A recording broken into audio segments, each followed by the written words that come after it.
자신을 유대인이라 부르는 여러분은 어떠합니까?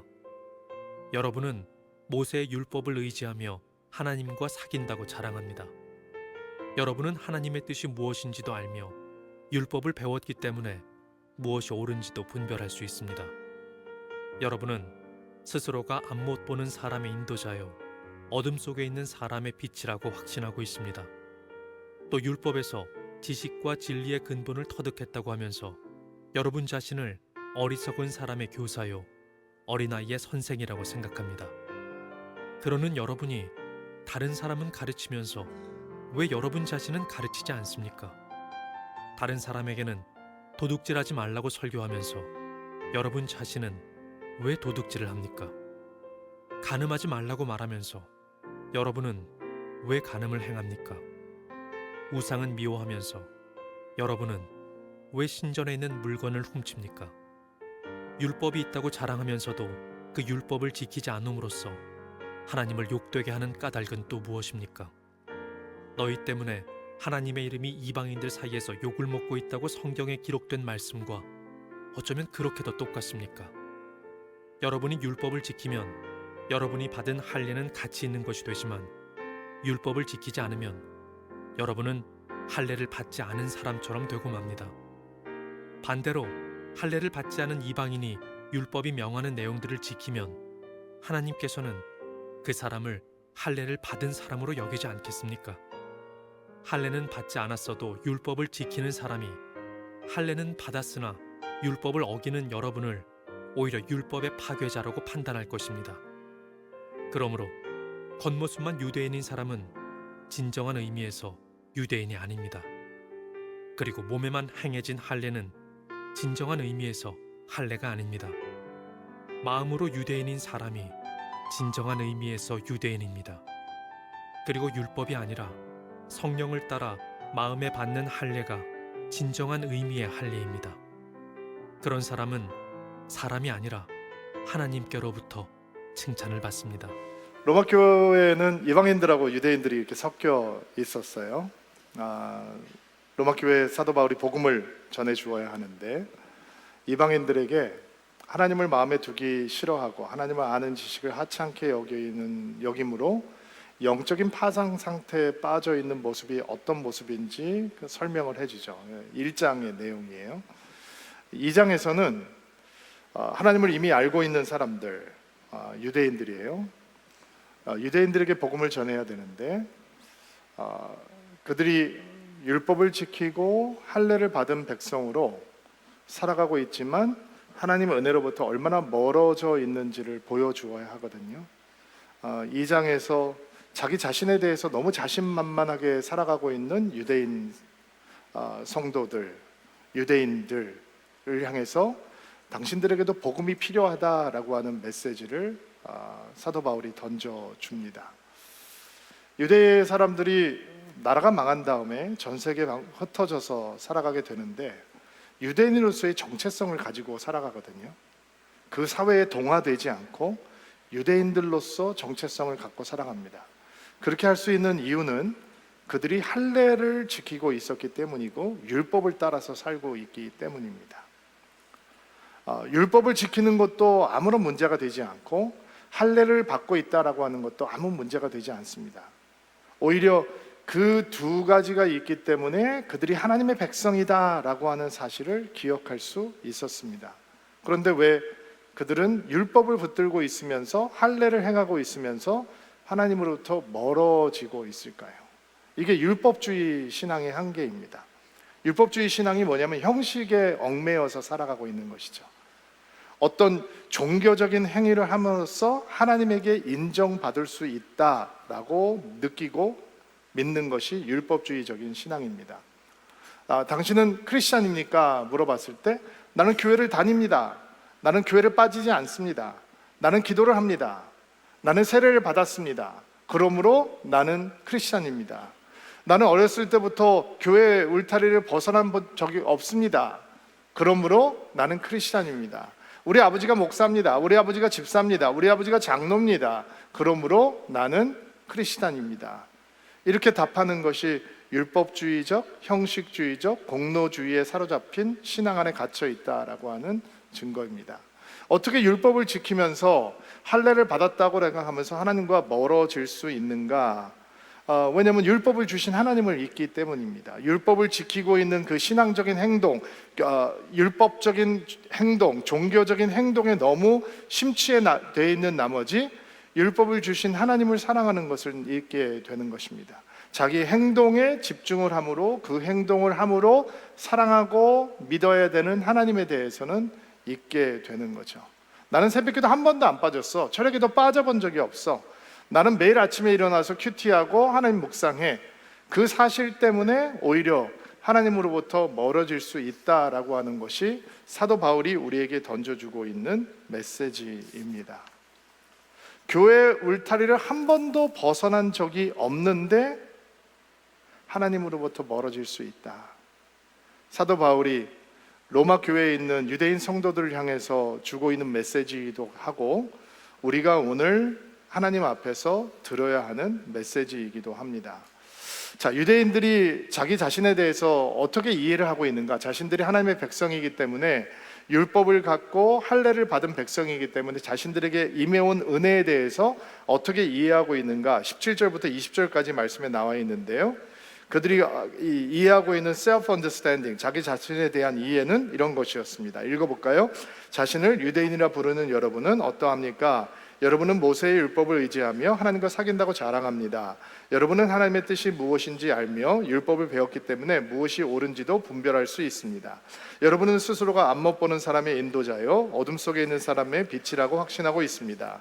또 율법에서 지식과 진리의 근본을 터득했다고 하면서 여러분 자신을 어리석은 사람의 교사요 어린아이의 선생이라고 생각합니다. 대단한 은혜죠. 그들이 자기 자신에 대해서 어떻게 이해하고 있는가? 그들은 율법을 의지하고 있고 하나님을 사귄다고 자랑하고 있고 하나님의 뜻을 안다고 얘기하고 있고 율법의 가르침을 받는다고 이해하고 있고 옳고 그름을 분별할 수 있고 눈먼 사람의 인도자가 되고 어두움 속에 있는 사람의 빛이 되고 어리석은 자들의 교사가 되고 어린아이의 선생님이 되고 모든 지식과 진리의 근본을 터득했다. 즉 본인들이 그렇게 자기 자신에 대해서 이해하고 있다라고. 그럼 뭐가 문제냐? 문제가 있어요. 그들에게 임해온 은혜가 이런 은혜다라고 하는 것을 인식하는 것은 좋은데 그들에게 영적인 위기는 어떻게 시작이 되고 있는가? 21절, 22절 말씀 봐주세요. 읽어주시겠어요? 그러는 여러분이 다른 사람을 가르치면서 왜 여러분 자신은 가르치지 않습니까? 다른 사람에게는 도둑질 하지 말라고 설교하면서 여러분 자신은 왜 도둑질을 합니까? 간음하지 말라고 말하면서 여러분은 왜 간음을 행합니까? 우상을 미워하면서 여러분은 왜 신전에 있는 물건을 훔칩니까? 문제가 이거예요. 그들에게 이런 엄청난 은혜가 임해 왔는데 그것을 이해하고 있는 것은 좋은 일인데 하나님의 언약의 말씀을 자신들을 위한 말씀으로 삼지 않고 다른 사람들을 위한 말씀으로만 보고 있다는 거예요. 설교하는 말씀이 됐지만 자기네들이 살아내는 말씀으로는 받아들이지 못했다는 거죠. 지식의 수준에는 머물러 있는데 정보는 되는데 그들 삶으로 순종하는 말씀으로는 받아들이지 않았다는 거예요. 지난주에 유대인들이 가지고 있었던 영적인 문제가 판단하고 비난하는 거라고 말씀을 드렸죠. 그러니까 이 사람들이 하나님의 말씀을 너무 잘 아니까 그 말씀에 근거해서 너는 왜 이렇게 살지 않아? 너는 왜 저렇게 살지 않아? 비난을 하고 있는데 정작 사도 바울이 그들의 삶을 들여다보면 그들은 어떤 삶을 살고 있는가? 도둑질 하지 말라라고 말씀을 가르치면서 도둑질하고 있고 간음하지 말라라고 설교하면서 간음하고 있고 우상을 미워하라 라고 얘기하면서 우상 순절에 있는 물건들을 훔쳐내는 말도 안 되는 일들을 범하고 있었다라고 하는 것입니다. 예수님께서 바리새인들을 책망했던 이유가 바로 이 때문이죠. 아는 것 따로 말하는 것 따로, 말하는 것 따로 사는 것 따로. 그들을 외식하는 신앙이라고 예수님께서 비난을 하시는데 외식이라고 하는 단어 자체가 무대 위에서 연기를 하기 위해서 가면을 쓰고 연기하는 행동을 외식이라고 불렀거든요. 그러니까 외식적인 신앙이 뭐냐? 내 진짜 모습이 아니라 척하는 거, 보여주기 하는 거예요. 연기하는, 그럴듯하게 연기를 한단 말이에요. 자기 자신의 진짜 마음에서 우러나서 하는 것이 아니라 다른 사람들에게 보여주기 위해서 종교적인 행동을 반복하는 것이 외식이에요. 그러니까 바리새인들은 남들에게 보여주기 위해서 시장터에 서서 기도하는 것이고, 남들에게 보여주기 위해서 자선을 베풀고, 자기를 과시하기 위해서 성전을 찾고, 그들에게는 하나님이 중요하지 않아요. 하나님 앞에 기도하면서도, 하나님의 이름을 부르면서도, 하나님을 예배한다고 그러면서 하나님이 중요한 게 아니라, 그들에게 중요한 건 자신들의 의가 중요하고, 자기의 공로가 중요하고, 자기의 사람들에게 드러나는 그럴듯한 모습이 너무 중요한 것이죠. 여러분, 아는 것과 믿음은 다른 겁니다. 아는 것과 살아내는 것은 다른 것입니다. 믿음은 아는 것에 근거하지 않고 살아내는 만큼이 우리의 믿음의 내용이 되는 것입니다. 순종하는 만큼이 우리의 믿음의 정체가 되는 것이죠. 그런데 우리 가운데 아는 만큼 믿는다, 아는 만큼 살아낸다, 자신할 수 있는 사람이 얼마나 되겠어요? 저를 비롯해서 여기 앉아있는 모든 분들이 내가 말씀은 아는 만큼 살아내고 있다, 이렇게 당당하게 말할 수 있는 사람들이 얼마나 되겠어요? 여러분, 우리 사회에 사람들이 무지해서, 사람들이 잘 알지 못해서 부패가 끊어지지 않나요? 전 반대잖아요. 너무 잘 알고 있어요. 옳은 것이 무엇인지 너무 잘 알아요. 그런데 공직자 청문회가 열리면 청문회 하는 거 들여다보면 거짓말 안 하는 사람이 없고, 속이지 않는 사람은 없고, 불법 편법 안 하는 사람들이 없어서 그 자리에 와서 부끄러움을 당하는 거잖아요. 그러니까 그것이 탄로날까 봐, 수치당할까 봐 사람들이 공직을 준다고 해도 사양한다는 거 아닙니까? 우리라고 뭐 더 낫습니까? 똑같죠. 말씀을 알아요. 말씀을 알고 있어요. 옳은 것이 무엇인지 알아요. 정보는 충만해요. 그런데 내가 그것을 살아내지 못하는 거예요. 그게 사도 바울이 짚고 있는 유대인들의 문제의 핵심이란 말이죠. 많이 알고 있는데 그것을 삶으로 담아내지는 못하고 있다라는 것입니다. 삶으로 담아내지를 못하니까 비난하는 거예요. 정죄하는 거예요. 왜? 내가 다른 사람의 죄를 비난하고 정죄하는 동안, 그동안은 내가 마치 괜찮은 것처럼 느끼기 때문이에요. 가늠하다 현장에서 잡힌 여인의 이야기를 너무 잘 알고 계시죠? 그 여인이 스스로 통회하고 자복하는 마음으로, 스스로 자수하는 마음으로 예수님 앞에 나온 게 아니잖아요. 잡혀왔어요. 현장에서 잡혀온 여인이라고요. 이렇게 보아도 저렇게 보아도 돌마저 처벌을 받을 만한 죄를 범한 사람이에요. 그런데 예수님께서 그 여인을 바라보시고 화가 나서 그 여인을 처벌하기 위해서 모여든 군중을 바라보시고 이렇게 말씀하시죠. 죄 없는 자가 먼저 돌을 던지라. 예수님께서 그렇게 말씀하시는 이유가 뭐예요? 잡혀온 여인이나 그를 처벌하려고 하는 사람이나 똑같은 죄인이라는 거예요. 그 여인을 처벌하고 비난하면서 너희 죄를 감출 수 없다라는 말씀을 해주시는 거죠. 남의 죄를 비난한다고 내 죄의 문제가 해결되는 것이 아니고, 너의 문제를 해결해야 돼, 너의 죄 문제를 해결해야 돼, 아무리 외치고 똑똑한 척을 해도 내 죄 문제가 해결되는 것이 아니기 때문에 예수께서 그런 말씀을 주신 거예요. 말씀은 언제나 나를 향한 말씀이어야 돼요. 언제나 먼저 나를 향한 말씀이 되어야지 그 말씀이 생명의 말씀이요, 능력의 말씀이요, 소망의 말씀이 될 수 있는 거예요. 유대인들은 문제는 뭐냐? 말씀을 모르는 게 그들의 문제가 아니고, 말씀을 아는데 나를 향한 말씀이 아니라 다른 사람을 향한 말씀이 되는 거예요. 여러분, 설교를 들을 때 제일 설교 잘못 듣는 사람이 누군지 아세요? 설교 들으면서 오늘 이 말은 우리 아내가 들어야 되는 말인데, 우리 김집사가 와야 되는데 김집사 왔니? 문자하는 사람들이에요. 야, 오늘 목사님 너 들어야 될 설교하더라, 이렇게 생각하는 사람들이 가장 불쌍한 사람들이에요. 하나님의 말씀은 언제나 나를 향한 말씀이고 내가 받아야 되는 말씀인데, 나와 상관없다라고 생각하는 순간, 너를 위한 말씀이다라고 생각하는 순간 우리는 말씀의 은혜를 놓쳐버리게 되는 것이죠. 유대인들은 말씀을 알아요. 말씀을 행한다고 자부하고 있어요. 그러나 숨어서 그들이 비난하고 정죄하는 사람들의 죄를 그대로 답습하고 있는 것입니다. 왜요? 그들은 그 말씀이 자신을 향한 말씀으로 담아내는 것을 실패했기 때문이죠. 23절, 24절, 또 유대인들이 가지고 있었던 문제가 무엇이냐 읽어볼게요. 율법이 있다고 자랑하면서도 그 율법을 지키지 않음으로써 하나님을 욕되게 하는 까닭은 또 무엇입니까?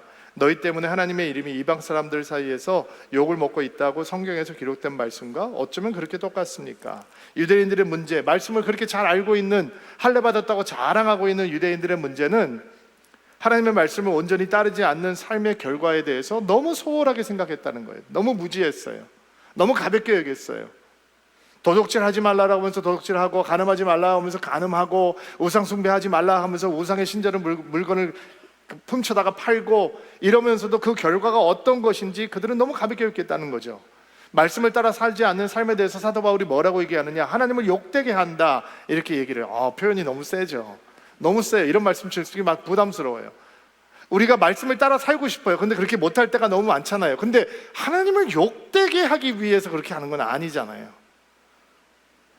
정말 마음은 하나님 말씀대로 살고 싶은데 그렇게 못할 때 내가 하나님을 욕되게 한다라는 게 그래도 그 정도는 아닌데, 솔직히 그런 마음으로 그렇게 한 건 아닌데 라는 마음이 우리 안에 감춰져 있잖아요.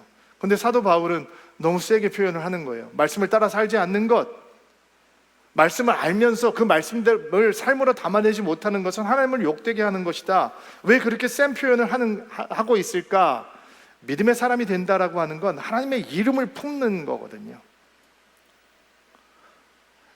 야곱이라고 하는 이름이 속이는 자라는 뜻이에요. 근데 야곱이 하나님 앞에서 무너져요. 그리고 하나님의 사람이 돼요. 하나님께서 야곱의 힘의 근원을 치거든요. 야곱의 힘의 근원은 어디 있느냐? 속이고 사기치는 거예요. 남보다 잔머리가 빨리 돌아가는 거예요. 근데 하나님께서 그의 힘의 근원을 무너뜨리세요.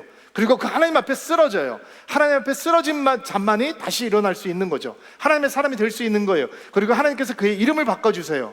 하나님의 이름을 그의 이름 가운데 넣어주세요. 이스라엘, 엘은 하나님이란 뜻이에요. 하나님께서 다스리는 자가 되는 거예요. 속이는 자에서 하나님의 이름을 품고 하나님의 다스림을 받는 자가 되는 게 야곱이 받은 은혜예요.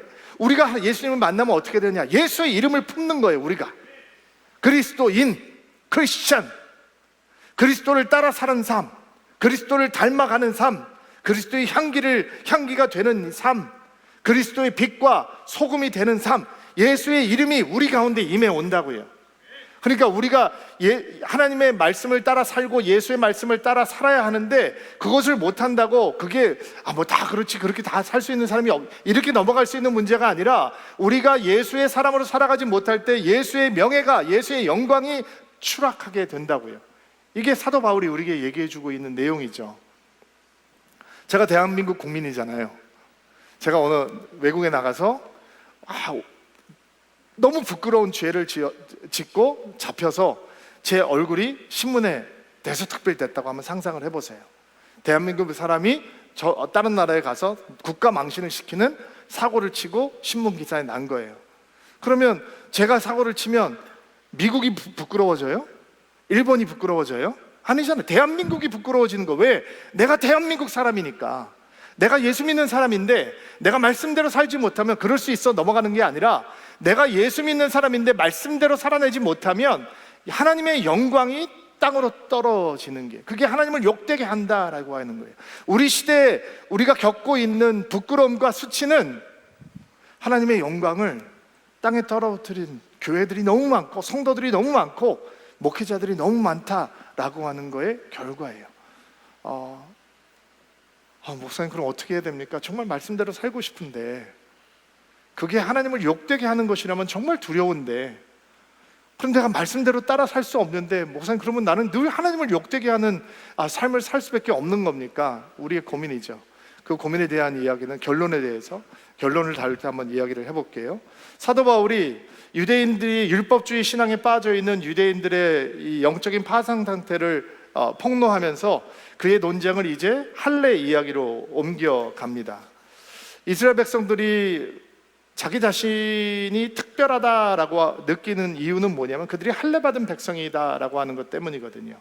말씀대로 살지 않고 도둑질하지 말라 그러면서 도둑질하고, 간음하지 말라 그러면서 간음하고, 이렇게 살아가면서도 그들이 하나님 앞에서 뻔뻔하게 당당할 수 있는 이유는 우리는 할례 받은 백성이야, 이런 그 거짓된 안심 속에 빠져 있는 거예요. 그래서 할례 논쟁이 시작이 되는 건데, 사도 바울이 할례에 대해서 뭐라고 얘기하고 있는지 25절부터 27절 말씀 한번 볼게요. 25절 말씀 읽어주시겠어요? 시작.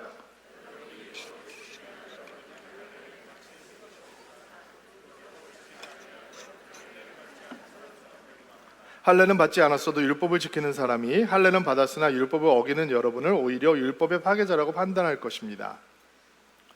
죄송합니다. 26절 볼게요. 반대로 할례를 받지 않은 이방인이 율법이 명하는 내용들을 지키면 하나님께서는 그 사람을 할례 받은 사람으로 여기지 않겠습니까? 27절.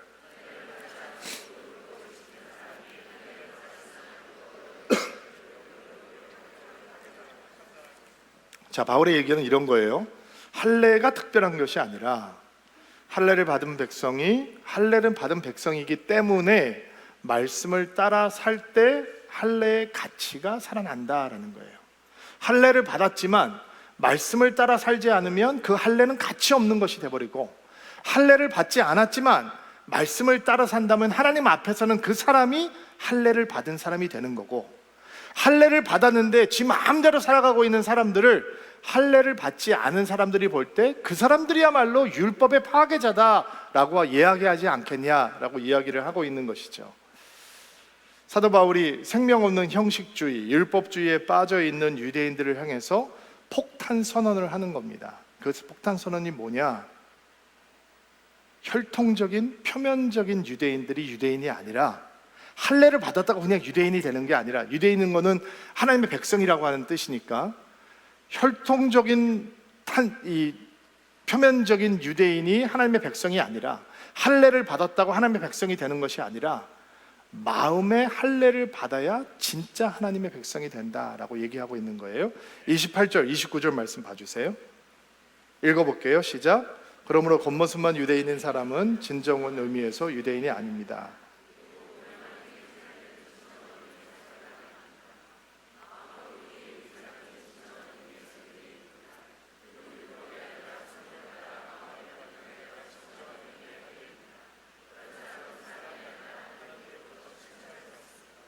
자, 할례라고 하는 게 아브라함이 99세에 이삭이 태어날 거다라고 하는 하나님의 은혜의 언약을 다시 받으면서 하나님께서 이삭을 받기 전에 양피를 베어내고 할례를 행하게 하셨죠. 무슨 뜻일까요?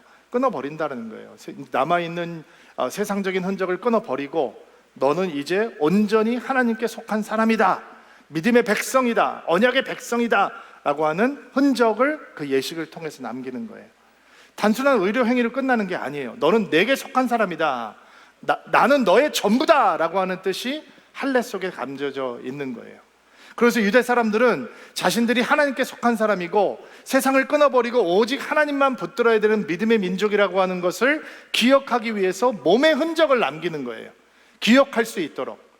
그러면 예수 믿는 사람들은 할례를 통해서 하나님의 백성이 되는 것이 아니라, 육신의 할례를 통해서 하나님의 백성이 되는 것이 아니라 마음의 할례를 통해서 하나님의 백성이 되는 것이다 라고 사도 바울이 설명을 하고 있는 거죠. 골로새서 2장 11절부터 12절 말씀 한번 읽어주세요. 시작.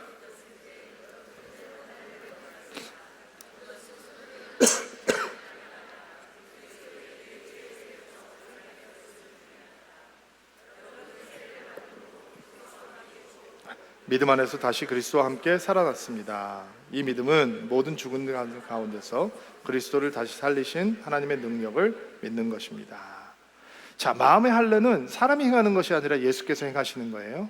손으로 행하는 것이 아니라 예수께서 행하시고, 예수께서 우리 안에 믿음의 흔적, 언약의 흔적을 남겨주시는 것, 그게 마음에 행하는 할례예요. 이 마음에 행하는 할례의 흔적은 무엇이냐? 우리가 예수와 함께 죽고 예수와 함께 살아나는 거예요. 아까 우리가 말씀을 나누면서 말씀대로 살지 않는 것이 하나님을 욕되게 하는 것이다, 사도 바울이. 그 말씀을 어떻게 피해요? 어떻게 피해갈 수 있어요? 우리의 삶이 하나님을 욕되게 하는 삶이래요. 말씀대로 살지 않으면. 근데 마음은 있어요. 근데 그렇게 살지 못해요. 그러면 우리의 인생은 평생 하나님을 욕되게 하는 삶으로 끝나는 것이냐? 그럴 수는 없잖아요. 그게 어찌 행복한 신앙생활이 될 수 있겠어요? 그런데 복음은, 기쁜 소식은 바로 이거예요. 예수께서 우리 마음에 은혜의 흔적을 남기신대요. 마음의 할례를 해주심으로 은혜의 흔적을 남겨주신다 그러는 거예요. 그 흔적은 무엇이냐? 예수와 함께 죽고 예수와 함께 사는 거예요. 그렇게 그것을 가능하게 하시는 하나님의 능력을 온전히 믿는 거예요. 마음의 할례를 받는다라고 하는 것은 무슨 의미냐? 내가 나의 공로를 통해서 하나님께 인정받겠다라고 하는 율법주의, 형식주의, 공로주의 신앙을 버리는 거예요. 나는 할 수 없습니다. 그러면 나는 은혜를 의지합니다 라는 고백을 하는 거예요. 주님, 말씀 따라 살고 싶은데 나는 무력합니다. 내 안에 그렇게 할 수 있는 능력이 없습니다. 나는 정말 그렇게 살기를 원하는데 그렇게 하지 못해 마음이 너무 괴롭습니다. 그러나 예수를 바라봅니다. 예수를 의지합니다. 나는 오직 은혜를 따라 살기를 원합니다. 내 노력과 수고와 애씀과 공로를 의지하지 않고 나는 예수의 은혜를 의지하고 하나님 앞에 나옵니다. 주님, 주님께서 받아주시지 않으면 나는 갈 곳이 없습니다. 오직 예수를 붙들겠습니다. 이게 마음의 할례를 받았다라고 하는 증거란 말이에요. 새벽기도 열심히 한다고 우리가 하나님 앞에 인정받는 게 아니라, 우리가 열심히 교회를 봉사한다고 하나님 앞에 인정받는 것이 아니라, 오직 십자가의 은혜, 오직 복음을 의지하고 하나님 앞에 나아갈 때 나는 자랑할 것이 없습니다. 예수밖에 없습니다 라고 주님을 의지할 때 우리 마음에 할례를 받는 하나님의 역사가 일어난다는 거예요. 믿음의 흔적이 남는 거죠. 여러분, 우리를 의지하면 신앙은 막다른 골목입니다. 그러나 예수를 의지하는 순간 우리의 신앙은 열리게 되는 것입니다. 복음의 능력으로 충만하게 되는 것입니다. 10주년 감사 예배를 끝나고 가족들과 식당을 찾았어요. 우리 성도 한 분이 운영하고 있는 식당이었는데, 거기에 식당에서 이렇게 서빙해주는 직원 젊은 형제들이 저희 교회에 와서 예수를 처음 믿게 된 그런 형제들이었어요. 얼마나 감사해요. 10주년 예배를 드렸는데 우리 교회에서 예수를 믿게 된 젊은 형제들의 간증을 들으니 얼마나 감사한지 모르고, 예배가 감동이었습니다. 은혜 많이 받았습니다. 이런 얘기를 듣다가 제 마음속에 이런 생각이 들더라고요. 그래도 이분들이 교회를 나오게 됐는데 진짜 신앙이 생겼을까? 진짜 예수 믿을까? 그래서 제가 물어보고 싶은 마음이 들었어요. 그래서 제가 물어봤어요. 형제님, 진짜 예수를 믿게 되었습니까? 진짜 예수를 믿습니까? 예수가 믿어집니까? 질문을 하고 싶었어요. 물어봤어요. 진짜 예수가 믿어집니까? 그러자 제 앞에서 고기를 이렇게 구워주는 직원, 고깃집이 얼마나 시끄러워요. 시끌벅적한 곳이었는데 고기를 구워주다가, 진짜 예수가 믿어집니까? 진짜 예수를 믿게 됐습니까? 젊은 형제 눈에 눈물이 고이는 거예요. 그리고 온 마음으로요, 목사님. 이게 마음의 할례가 일어난 증거예요. 나를 의지 않고 오직 예수를 의지하는 신앙. 유대인들은 율법을 너무 잘 알아요. 반복적인 율법을 지키고 있죠. 종교적인 행동이 열심히 충만해요. 그러나 하나님으로부터 멀어요. 왜요? 마음의 할례를 받지 못했어요. 자기만 의지해요. 그러나 예수를 의지하는 순간 복음의 능력이 우리 가운데 충만하게 임하기 시작하는 것입니다. 여러분, 종교는 우리의 내면을 바꾸지 못합니다. 그러나 은혜는 우리의 내면을 바꿉니다. 복음은 우리의 내면을 바꾸는 하나님의 능력입니다.